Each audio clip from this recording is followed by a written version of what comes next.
tramite noi il mondo vedranno il Dio invisibile. Questo è il mistero della pietà. Dio manifestato nella carne. Dio si manifesta nella carne in coloro che obbediscono l'Evangelo, in coloro che salgono con Gesù nella rigenerazione. E quelli che rigettano il marchio della bestia, quelli che rigettano l'inganno della vita umana, quelli che lasciano tutti per la gloria di Dio, loro sarà loro a manifestare il Dio invisibile al mondo, sarà loro a svelare quel trono bianco dinanzi alle nazioni. Oh alleluia, questo sono concetti spirituali.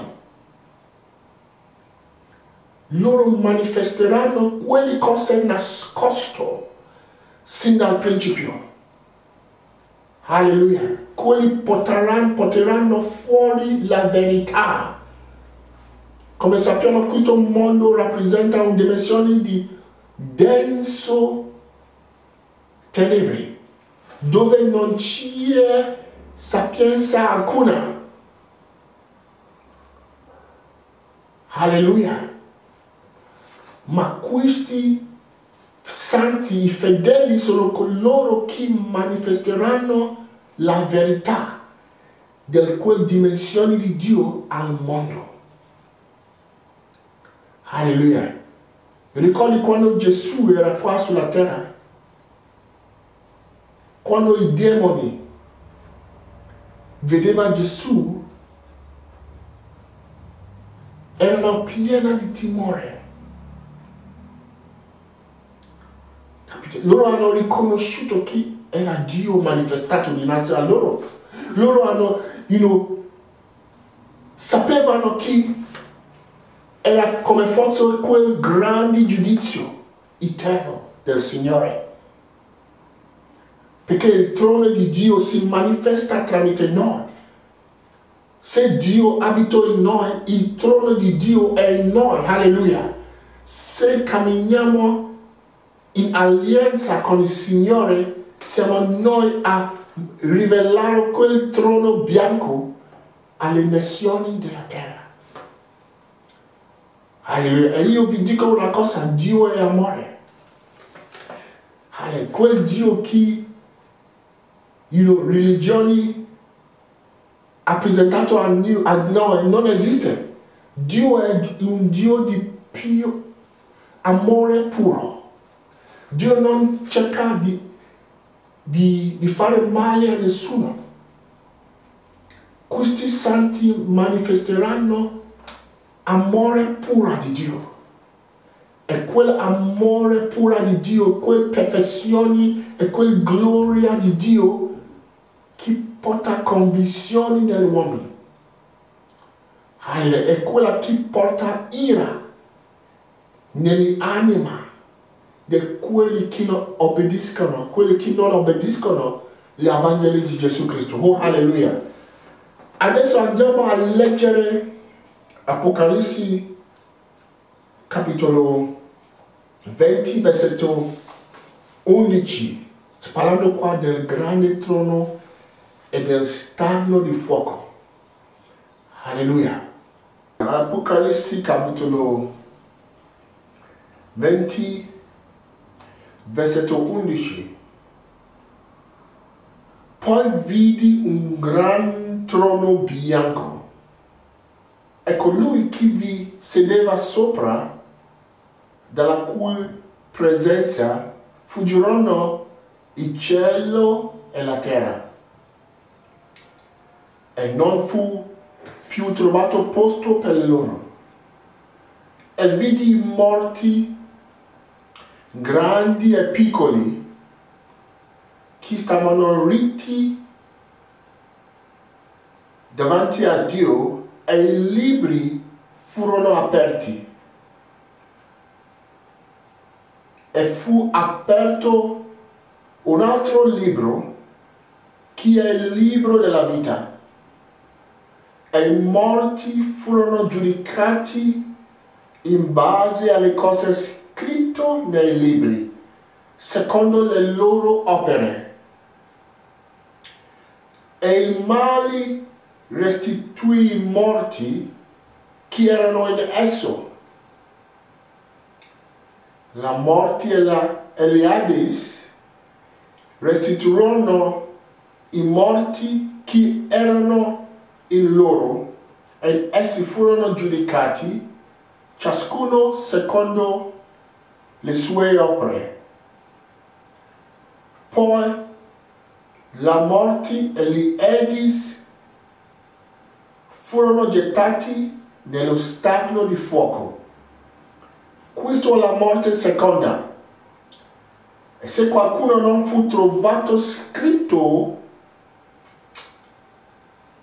nel libro della vita, fu gettato nel stagno di fuoco. Alleluia. Questa è una rivelazione del giudizio di Dio. Dio è amore e Dio non intende a distruggere le anime degli uomini. Non intende a distruggere gli uomini, ma ciò che Dio distrugge è ciò che distrugge i suoi popoli.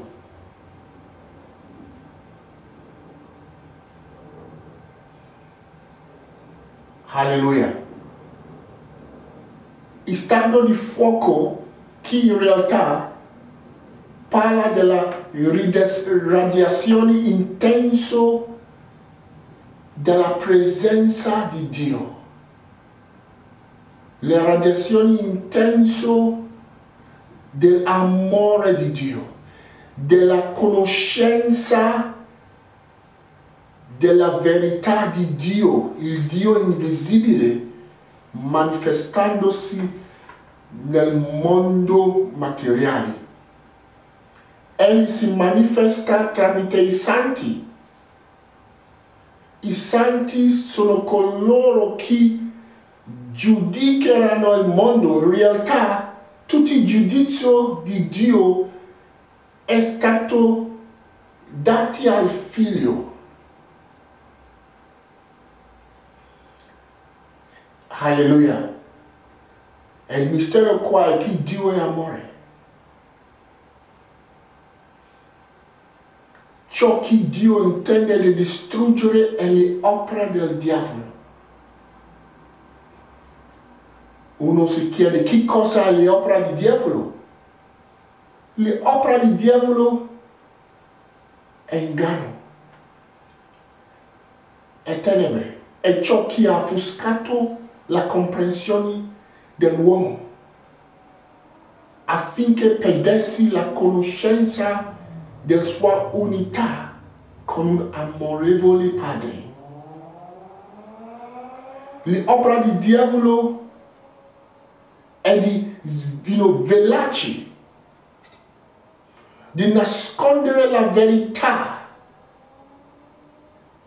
della tua perfezione dinanzi a Dio. Pensaci. Che cosa ha provocato l'ira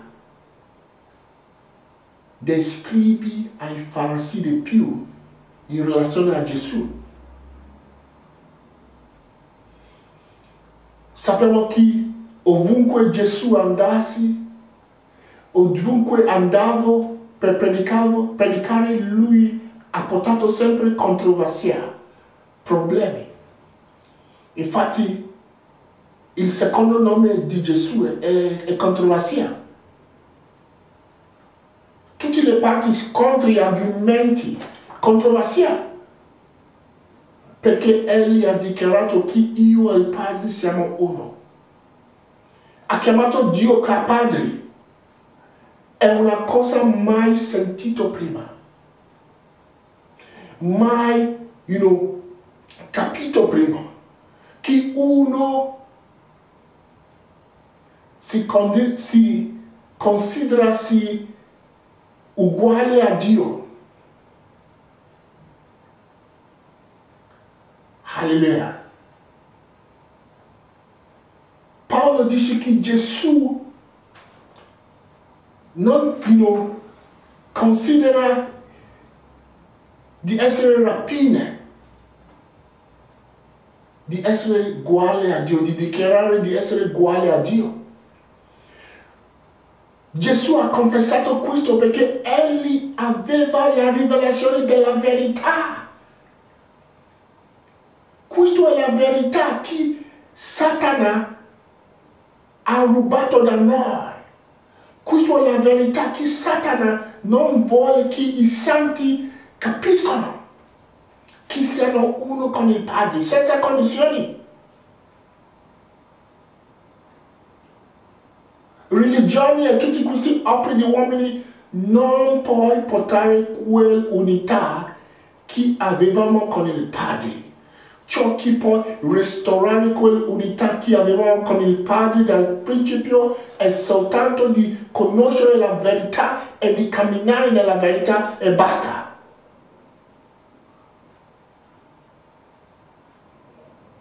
Alleluia.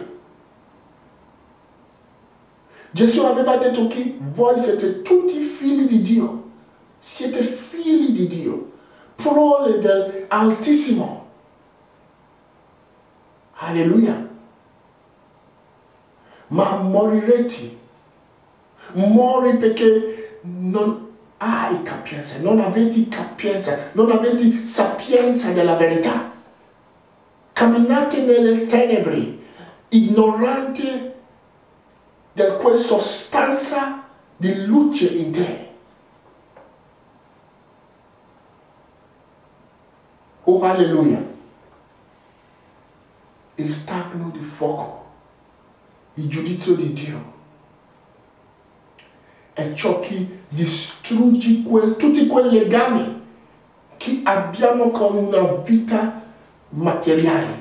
Distrugge tutti quei concetti di Satana, tutti quei concetti di Satana, bugie di Satana, che ci ha allontanato dalla bontà di Dio.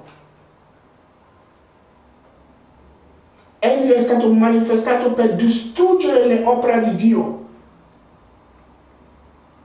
Egli è la luce del mondo. Egli è come un fuoco consumato. La verità consuma tutti inganni, consuma tutti bugie. La luce consuma le tenebre. Alleluia. E quando arriva la luce, le tenebre spariscono. Quando arriva il fuoco, tutto ciò che non ha radici eterne in Dio, nella luce, sarà tutti dispersi, disintegrati per sempre. Alleluia.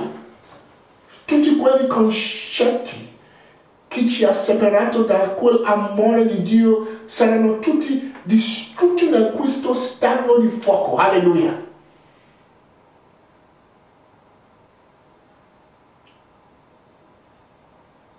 Dio non intende a distruggere le anime degli uomini. Ciò che viene distrutto è quelle montagne di bugie, quelle montagne di carnalità, quelle montagne di religione, quelle montagne di immondizie carnali in noi. Alleluia. Comunque, siamo ammoniti ad obbedire l'Evangelo. Questo vuol dire che siamo ammoniti ad conformare alla verità. Non possiamo ascoltare la verità e girare la nostra spalla contro Dio. Alleluia, dobbiamo pentire. Ci deve essere per forza ravvedimento. Ravvedimento per comunque chi ascolta, chi è in grado di percepire la voce del Signore in questo ora. Ravvedesi.